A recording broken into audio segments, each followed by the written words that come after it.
তো ফাইনালি মার্ভেলের তরফ থেকে এমন একটা ট্রেলার দেখলাম যেখানে মাল্টিভার্সাল ক্রসওভার হচ্ছে। এই ট্রেলারে আমরা দ্য থিংকে ওয়াকান্ডায় দেখতে পাচ্ছি।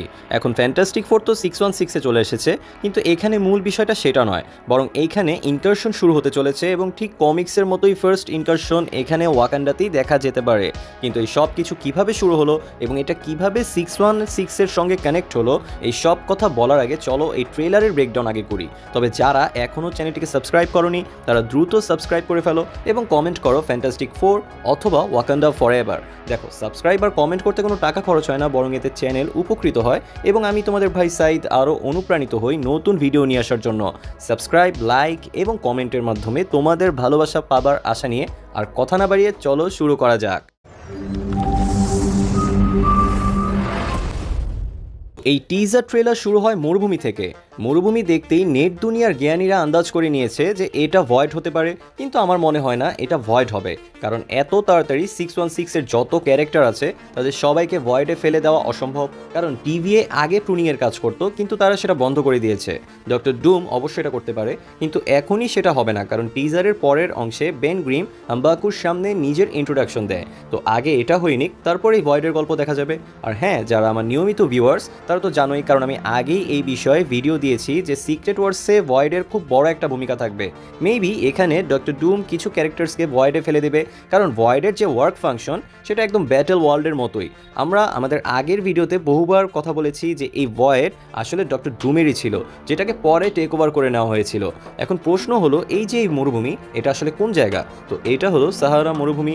এখানে ওয়াকান্ডা আর টালোকানসদের একটা সিক্রেট হেডকোয়ার্টার আছে, যা এই দুই জাতির সাথে আরও কিছু জাতিকে একসঙ্গে যুক্ত করে রাখে। এর পরের সিনে আমরা শুরিকে দেখি যে হেঁটে এগিয়ে যাচ্ছে। শেষবার আমরা শুরিকে ওয়াকান্ডা ফরএভারে দেখেছিলাম, সেখানে শুরি রাজা হতে অস্বীকার করেছিল। এভাবেই আম্বাকু ওয়াকান্ডার নতুন রাজা হয় আর শুরি ব্ল্যাক প্যান্থার হওয়ার সিদ্ধান্ত নেয়। আর এইখানে টিচালার ছেলেকেও দেখানো হয়েছিল যে সিক্রেট ওয়ার্সের পর নতুন ব্ল্যাক প্যান্থার হতে পারে।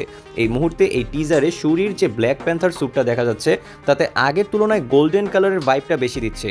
এই স্যুটটা আগে কিলমঙ্গারের ছিল, আর টিচালা এই স্যুট পরতে অস্বীকার করেছিল কারণ গোল্ডেন কালার লুকিয়ে থাকতে সাহায্য করে না। এদিকে এই ট্রেলারে শুরির প্রেজেন্স এটাও বোঝায় যে সে তার জীবনের সব কিছু হারিয়েছে যেগুলো তার কাছে ইম্পর্টেন্ট ছিল, কারণ শুরি তার বাবা, মা এবং ভাইকে হারিয়েছে। এখন শুরির কাছে পরিবার বলতে আছে শুধু ব্ল্যাক প্যান্থারের ওয়াইফ এবং তার সন্তান। এরপর আমাদের টালোকান ওয়ারিয়র্সদের দেখানো হয়, আর পেছনে একটা প্রাসাদের মতো কিছু দেখা যাচ্ছে। এই ওয়ারিয়ররা তাদের কিং নেমরের সঙ্গে সমুদ্রের ভেতরেই বাস করে।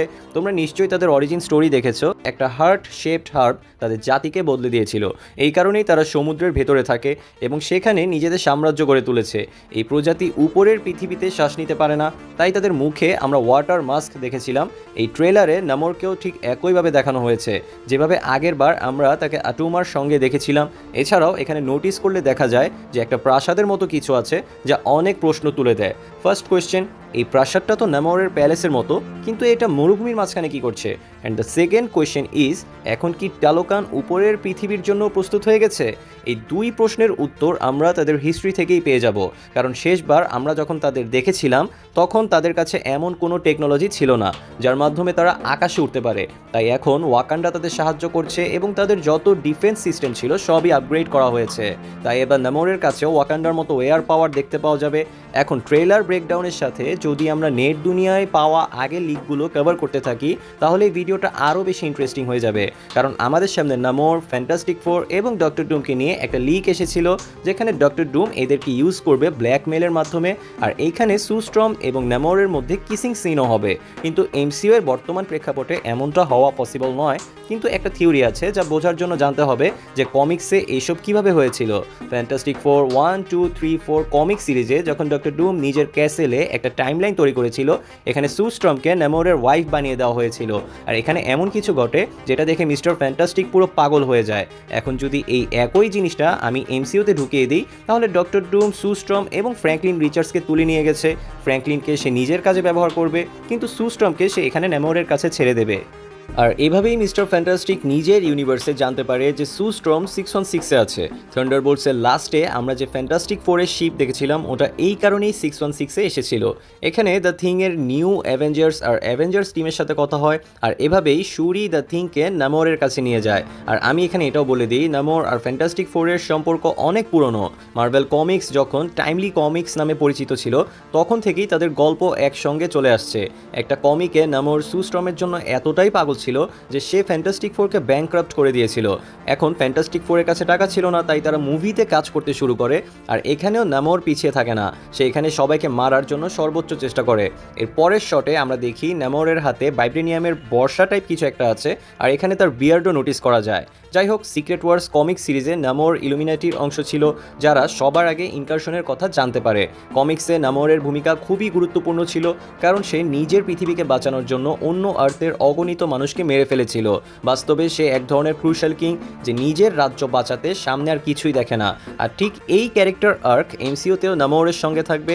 এখন সে আর সামনে তাকাবে না কোনটা আর্থ আর কোনটা ইউনিভার্স, সে শুধু নিজের মানুষদের বাঁচানোর জন্য যেই সামনে আসবে সবাইকেই ধ্বংস করে দেবে। অন্যদিকে মিস্টার ফ্যান্টাস্টিকের পার্সোনালিটি ফুললি অপোজিট। তোমাদের মনে আছে কি, যখন ফ্যান্টাস্টিক ফোর ফার্স্ট স্টেপসে মিস্টার ফ্যান্টাস্টিক নিজের সন্তানকে স্যাক্রিফাইস করতে যাচ্ছিল, এখন সু স্ট্রম, নামোর আর মিস্টার ফ্যান্টাস্টিকের মাঝে কি দেখা যাবে তা তো ডুমসডেতেই বুঝবো।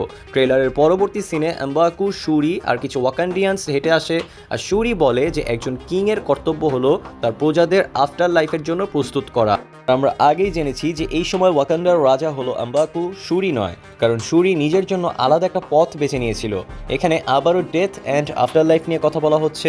আমরা যতগুলো অ্যাভেঞ্জার্স ডুমসডে ট্রেলার দেখেছি সব জায়গাতেই এই বিষয়টা উঠে এসেছে। এর আগেও হি হু রিমেইনস আফটার লাইফ নিয়ে কথা বলেছিল, কিন্তু একের পর এক 4টি ট্রেলারে ডেথ নিয়ে কথা আসা এটা কোনোভাবেই কাকতালীয় নয়। প্রথম ট্রেলার যেটা আমরা ক্যাপ্টেন আমেরিকার দেখেছিলাম সেখানে আমাদের দেখানো হয়েছিল নিউ লাইফ। দ্বিতীয় ট্রেলার ছিল থরের, সেখানে থর নিজের লাইফের জন্য প্রে করছিল, কারণ লাভ নিজেও নিজের লাইফের জন্য লড়াই করছে। এর কারণ একটাই, সে ইটার্নিটির অংশ। ইটার্নিটি হলো লিভিং ইউনিভার্স যা ধীরে ধীরে শেষ হচ্ছে। সো ইটার্নিটি যা অনুভব করে লাভও তা অনুভব করতে পারে। এক্সমেন ট্রেলারে ম্যাগনিটো বলেছিল যখন মৃত্যু আসবে আর তোমার চোখ বন্ধ হবে তখন তুমি কি হতে চাইবে। আর এই ফোর্থ ট্রেলারে তো সরাসরি আফটার লাইফের কথাই বলা হয়েছে। আমার এখানে শুধু এইটুকুই বলার যে কেভিন ফাইগি অ্যাভেঞ্জার্স ডুমসডের জন্য একটা মাস্টার প্ল্যান তৈরি করেছেন, মানে কেউই বেঁচে থাকবে না, এবং হতে পারে এখানে কিছু সুপার হিরোর নিজেদের শেষ লড়াই হতে চলেছে। আর এটাও হতে পারে আফটার লাইফ অ্যান্ড ডেথ এই সব কিছুই সিক্রেট ওয়ার্সের রেফারেন্স, কারণ এখানে যে ইভেন্টটা ঘটবে সেখানে কেউই জানবে না তাদের আগের জীবন কি ছিল। আসলে প্রত্যেকের জন্যই এটা হবে একদম নতুন একটা জীবন। এখানে না থাকবে কোনো হিরো, না থাকবে কোনো ভিলেন, না থাকবে সেই মেমোরিজ যেগুলোর মাধ্যমে তারা নিজেদের চিনত। যাই হোক, এমসিইউতে প্রথমবার আফটার লাইফের কথা আমাদের জানিয়েছিল টিচালা। এরপর আমরা সোল স্টোনেও আফটার লাইফের ঝলক দেখেছি, মুন নাইট সিরিজেও সেটা দেখানো হয়েছিল, আর থর লাভ অ্যান্ড থান্ডারে আমরা ভ্যালহ্যালা দেখেছি, যেটা অ্যাসগার্ডিয়ানদের আফটার লাইফের স্টোরি বলে। অন্যদিকে কেভিন ফাইগি এটাও বলেছিলেন যে এটা মাল্টিভার্সাল সাগার ফাইনাল মুভি, তাই এখানে যে কোনো চরিত্র যে কোনোভাবে সামনে আসতে পারে। যাই হোক, এখানে শুরি তার রাজাকে তার দায়িত্বের কথা মনে করিয়ে দিচ্ছে যে তিনি তার প্রজাদের জন্য আসলে কতটা গুরুত্বপূর্ণ। সেখানেই আমি ইন্টারনেটে এই থিওরিটাও পেয়েছি যে শুরি এখন নিজের পাওয়ারের সাথে সাথে ম্যাজিক্যাল পাওয়ারও ইউজ করবে, আর এই পাওয়ার সে পাবে তার পূর্বপুরুষদের কাছ থেকে, আলাদা এক ডাইমেনশন থেকে। এই থিওরি তোমাদের মতো আমার কাছেও হজম করা একটু কঠিন লাগছিল, কিন্তু যখন কমিক্সের পাতায় দেখে নিলাম তখন দেখা গেল শুরি যখন ব্ল্যাক প্যান্থার হওয়া ছেড়ে দেয় তখন সে ধীরে ধীরে এই মিস্টিক্যাল বিষয়গুলোর দিকে এগোতে থাকে। আর যখন সামনে গিয়ে এই আর্থ আর নিজের শেষ সময়ের কাছে এসে একে বাঁচানোর জন্য শুরি যদি নিজের পূর্বপুরুষদের কাছেও সাহায্য চায়, তাহলে তারা এটা বাঁচানোর জন্য শুরিকে সাহায্য তো করবেই। এরপরে আমরা অ্যাভেঞ্জার্স ডুমসডের প্রথম অফিসিয়াল মাল্টিভার্সাল ক্রসওভার সিন দেখতে পাই। একদিকে অ্যাম্বাকু, অন্যদিকে দ্য থিং। এই দুইজন একে অপরকে পরিচয় দিচ্ছে। এখানে অ্যাম্বাকু যেভাবে নিজেকে সম্বোধন করে সে আসলে একজন রাজা, কিন্তু বেন এখানে নিজেকে ইয়ানসি স্ট্রিটের বলে পরিচয় দেয়। এটা তাদের জন্য ফানি যারা জানে যে ইয়ানসি স্ট্রিট আসলে দ্য থিং এর মহল্লার এক গলি। আর কমিক্সে দ্য থিং আর এই স্ট্রিটকে নিয়ে অনেক স্টোরি জড়িত আছে। দ্বিতীয়ত, এটা ইনফিনিটি ওয়ারের একটা কল ব্যাক, যখন ব্রুস ব্যানার প্রথমবার ওয়াকান্ডা এসেছিল। সব মিলিয়ে এটা পরিষ্কার যে ফ্যান্টাস্টিক ফোর 616-এ এসে গেছে, আর হতে পারে ফ্যান্টাস্টিক ফোরের প্রথম সাক্ষাৎ ওয়াকান্ডিয়ানদের সাথেই হবে। প্রথমবার যখন ব্ল্যাক প্যান্থারকে কমিক্সে দেখানো হয়েছিল সেটা ছিল ফ্যান্টাস্টিক ফোরের ইস্যু 52-তে। এর আগে ফ্যান্টাস্টিক ফোরের প্রথম কমিক্সে গ্যালাক্টাসকে ইন্ট্রোডিউস করা হয়েছিল, যেমনটা এমসিইউতে এখন হচ্ছে। তাই এভাবে দেখলে বিষয়টা ফ্যান্টাস্টিক ফোরের দিক থেকে কমিক অ্যাকিউরেট বলেই মনে হচ্ছে। এখন শেষে কথা বলি, ফ্যান্টাস্টিক ফোর এই ওয়াকান্ডায় কী করছে। একটা থিওরি তো আমি শুরুতেই দিয়েছিলাম যে ডক্টর ডুম, নেমোর আর ফ্যান্টাস্টিক ফোর এদের মধ্যে কিছু না কিছু একটা সম্পর্ক আছে, আর সেই কথাটা আমি আগেই বলেছি। কিন্তু এমসিইউতে এখন পর্যন্ত আমরা 616-এ ফ্যান্টাস্টিক ফোরের যে শিপটা দেখেছি সেটা আমরা দেখেছিলাম থান্ডারবোল্টসের পোস্ট ক্রেডিট সিনে। এখানে শিপটা ল্যান্ড করেনি, জাস্ট আর্থের অ্যাটমসফিয়ারের ভিতরেই ছিল। ইয়েলেনা এখানে এটাও বলে যে স্পেসে কোনো স্পেস ক্রাইসিস হয়েছে যার ব্যাপারে তাদের কিছুই জানানো হয়নি। এখান থেকে এই নিউ অ্যাভেঞ্জার্স টিম সম্পর্কে দুটো বিষয় ক্লিয়ার হয়। নম্বর 1, এদের কেউ সিরিয়াসলি নেয় না। নম্বর 2, এরা টেকনোলজির প্রপার ইউজ করতে জানে না। এখানে যা হচ্ছে তা হলো, যেই মুহূর্তে ফ্যান্টাস্টিক ফোরের শিপ এই 616-এর অরবিটে আসে তখন ফ্যান্টাস্টিক ফোর স্ক্যান করে দেখে এখানে কোথায় অ্যাডভান্সড টেকনোলজি আছে। তারা জানতে পারে ওয়াকান্ডার কথা, আর তাদের শিপ সেখানেই ল্যান্ড করে। পেছন থেকে নিউ অ্যাভেঞ্জার্স আর অ্যাভেঞ্জার্সের টিমও এসে যাবে, কারণ আগের বার যখন এমন কিছু ওয়াকান্ডায় হয়েছিল তখন সেখানে থ্যানোস এসেছিল। তাই আগের বিপদ মাথায় রেখে এইবার সুপার হিরোরা কোনো ভুল করতে চায় না, এই কারণেই তারা সঙ্গে সঙ্গে পৌঁছে যাবে ওয়াকান্ডায়। অন্যদিকে ডক্টর ডুমকে যে বাচ্চা চোর বলা হচ্ছে তার কারণ doctor Doom clearly knows that multiverse is dying, আর সে এটাও জানে কোন কোন সুপার হিরোর আর কোন কোন ইউনিভার্সে সুপার হিরোদের বাচ্চা আছে। সে একদম শান্তভাবে আসছে আর বাচ্চাদের তুলে নিয়ে চলে যাচ্ছে। এখানে সে কোনোভাবেই এই বাচ্চাদের ক্ষতি করবে না, বরং এই ইনকারশন আর মাল্টিভার্সের ঝামেলা থেকে এই বাচ্চাদের বাঁচাচ্ছে। সে শুধু চায় এই মাল্টিভার্স মারা যাক আর আবার নতুন করে শুরু হোক, আর তখন এই বাচ্চাদের সেই জায়গায় রাখা হবে যেখানে তারা সত্যিই ডিজার্ভ করে। কারণ আমার মনে হয় এই বাচ্চাদের কারণেই সেক্রেট টাইমলাইনে আরও অনেক ব্রাঞ্চ টাইমলাইন তৈরি হবে, আর এই ব্রাঞ্চ টাইমলাইন একটা দুটো নয়, হাজার হাজার সংখ্যায় তৈরি হচ্ছে। সোজা কথা, ফ্র্যাঙ্কলিন, লাভ এরা কোনো সাধারণ বাচ্চা নয়, বরং এদের কাছে মাল্টিভার্সকে রিরাইট করার পাওয়ারসও আছে। এখানে ডুম এত শান্তভাবে কাজ করছে যে সে হিরোদের কানেও খবর যেতে দিচ্ছে না। ভেবে দেখো, লাভ বা ফ্র্যাঙ্কলিনের মতো ক্যারেক্টার যদি অনেক ব্রাঞ্চ টাইমলাইনে তৈরি হয় তাহলে এদের থেকে তৈরি হওয়া ভ্যারিয়েন্টগুলো থামানো কতটা কঠিন হয়ে যাবে। এই কারণেই নির্দিষ্ট এক সময়ে এই বাচ্চাদের তুলে নেওয়া হয়, যেমন সিলভিকে টিভিতে তুলে নিয়ে গিয়েছিল। যাই হোক, ডুমসডে নিয়ে আমাদের কাছে অনেক থিওরি আছে, এক এক করে সব নিয়েই কথা বলবো নেক্সট ডে। কিন্তু একটা ছোট্ট অনুরোধ, প্লিজ ভাই চ্যানেলটা সাবস্ক্রাইব করে দিও। খেয়াল করে দেখলাম নিয়মিত আমার ভিডিও এনজয় করেও চ্যানেলকে আনসাবস্ক্রাইব করে রেখেছো অনেকেই। আমাকে সাপোর্ট দেওয়ার জন্য অবশ্যই সাবস্ক্রাইব করে কমেন্ট করবে। আমি ছিলাম সাইদ আর তোমরা দেখছিলে ইনফোস্টেইনমেন্ট। কথা হবে পরবর্তী ভিডিওতে, ততক্ষণ পর্যন্ত স্টে কিউরিয়াস অ্যান্ড স্টে ইনফোস্ড।